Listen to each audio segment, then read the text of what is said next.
labai noriu pristatyti kitą bičią, kuris dabar pasirodė ant scenos. Jūs jo nematėt per teleką, bet aš jį mačiau šiandieną jau 3 kartus, labai patiko.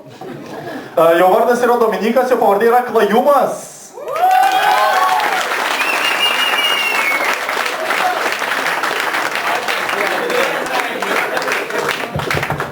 Tai labas vakarėlis.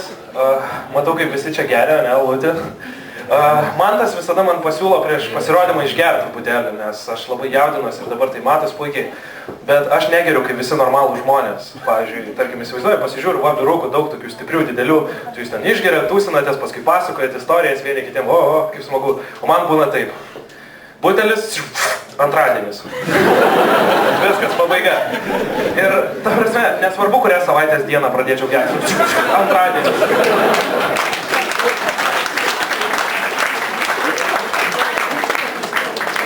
Ir aš dirbu barmenu, jau turiu nemažą patirtį ir tai yra viena iš mano aistrų, nes aš dievinu tiesiog kurti kokteilius ir populiarinti šitą kulinarinį meną.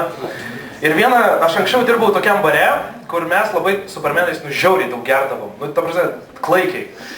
Ir pas mus buvo vienas toks barmenas, kuris visada sugalvodavo kažką naujo kiekvieną vakarą. Ir jis sako, nori aš tu savo šotą pagaminsiu. Sakau, gerai. Ir jis man atneša tokį viskio taurę, pilną juodo skysčio kažkokią. Mazutas kažkoks. Aš išgeriu ir man po 10 minučių viskas taip... Esat kad nors žiūrėję per kitą pusę žiūronų. Ir viskas aš taip vaikštau ir staiga viskas sulėtėjo.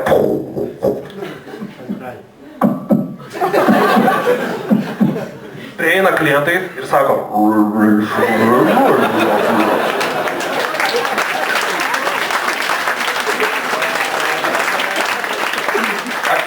Atsisėda prie baro. Visas baras, va tai va. Ir jis man pasako, aš visą tą kažkaip suprantu, sakau, ir tada į barą taip.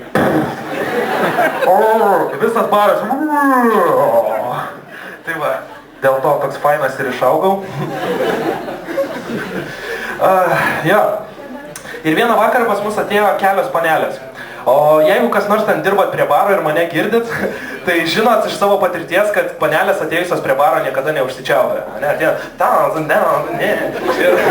Ir jos ateina prie baro 5 panelės ir tyli. Ateina visos, bet paskui paaiškėjo, kad jos kurčias. Ir ateina jos ir viena man sako, o, tavo vardas. Aš sakau, Dominikas. Jinai, ar nenumrandu. Ir aš ją užrašau. Aš ją užrašau ir paduodu ir rašau. Ir sako, Rygas, Rygas.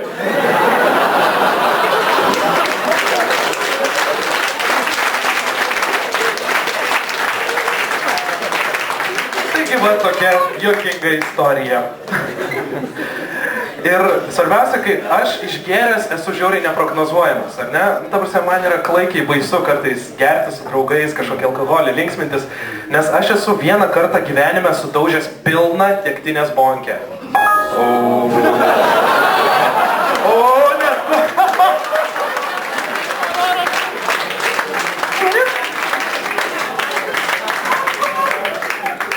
Čia, ta prasme, geriau nebūna.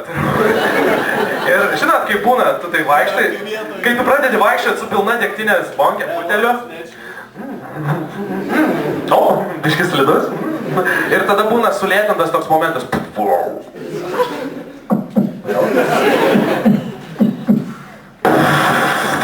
Ir netgi už maždaug 2 kilometrų spindulių visų bičių ausis taip.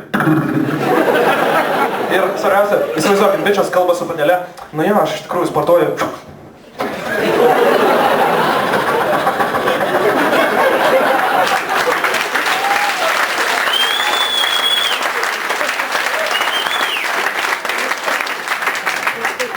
I feel disturbance in the force. Ir nesvarbu, tu gali pabėgti bet kur, į Kilimandžaro kalnus, kur tu nori taigoj, kokioj ten per sniegą. Į savo mažytę trobelę, vis tiek tu kažkada pamatysi sniegomobilius važiuojančius. Jisai čia! Daužykit jį. Ir dabar kokia nors panelė sakys, ne, čia nesąmonė, kas į tokią bonkę sudaužys. Ta prasme, panelės, pripažinkim šitą dalyką. vyras ginčia visada, kartuoju, visada yra teisus. Nesvarbu apie ką, visada, visada. Ar pritarėt man? Vyrai. Vyras visada yra teisus. Ta prasme, ten gali ginčytis dėl bele kokios nesąmonės. Ta prasme, tu ten permėgai su mano sesim, mūsų lovai ten. Nu, žinot, nesąmonė kažkokia. Tu ten tulikė vandens nenuleidai. Ir viskas. Nu, ir ta prasme, bet moteris kiekvienais metais darosi vis stipresnės. Anksčiau tu galėdavai pasakyti, ne, ir moteris, ne, viskas į kambarį, pabėg. O dabar aš vieną dieną kažkada žaidžiau tinklinį su panelėm, tinklininkėm, ir pusė iš jų užsiminėjo dziudo. Tai pas jų visos kojos tokios ir jos vaikšto taip. Ir kai jos pašokusios pušo kamuolį, tik aš leisdavau tokį garsą, bet čia tikriausiai tik vyrukai supras. Žinot, kaip japoniškam porną būna taip. Ir visi bičiai, matau.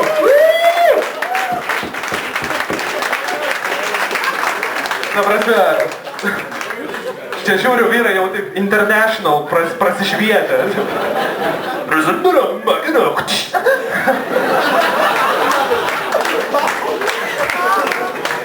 Tai va. Nuo mažens labai senai bijojau šunų. Ir dabar dar bijau, nes mane labai daug kartų yra užpuolę. Dėl to aš esu gana bailus berniukas, bet fainas. Ir esmė tokia, kad vieną dieną aš atvažiavau pas savo giminės į tokį sodą ir einu pro tokius vartelius. Šikšnosparniai. Mano dėdė sako, labas vakaras. Ir staiga aš einu ten 5 šunys vaikšto. Ir staiga, bet buvo baisiausia. Baisiausias dalykas buvo mano teta, kurios aš nepažįstu, tarkim vardas bus Rozalija. Ir jinai kalbėjo, jinai turėjo, žinot, kaip būna kai kurios moteris, kuriuom būna, pavyzdžiui, arba vyras, operuota trachėja ir dar kažkas turi tokį mažiuką kateterį kakle, kuris labai smagiai balsą pakeičia. Ir jinai kalbėdavo ne taip, o jinai kalbėdavo taip.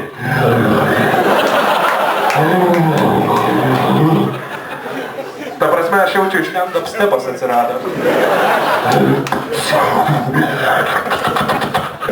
Ta prasme, sėdi prie stalo, kad vyksta kažkokia šventė, nu kažkas ten labai linksmo, kažkieno laidotuvės, tarkim.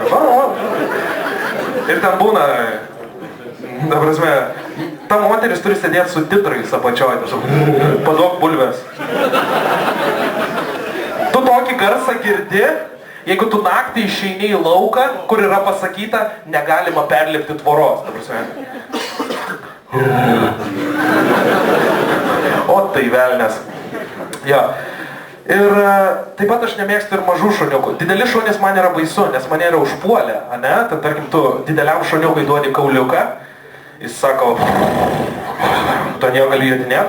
O mažiukas šuniukas, aš vieną dieną atvykau pas savo giminės, tenais irgi pas kitus, kurie irgi turi daug ten šunų. Ir atvykstu pas juos į kambarį, man yra kaip svečiui paruoštas kambarys. Aš einu į kambarį ir ant mano pagalbės guli šuo. Tai va, o ką tu padarysi? Ir aš sakau, lipk, nu čia, lipk, ten, bandau jį pastupti ir jo reakcija buvo tokia.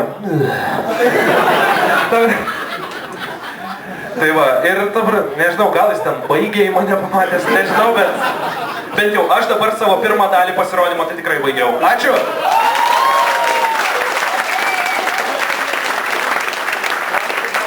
Čia buvo Dominikas Klajumas! Plojimai jam!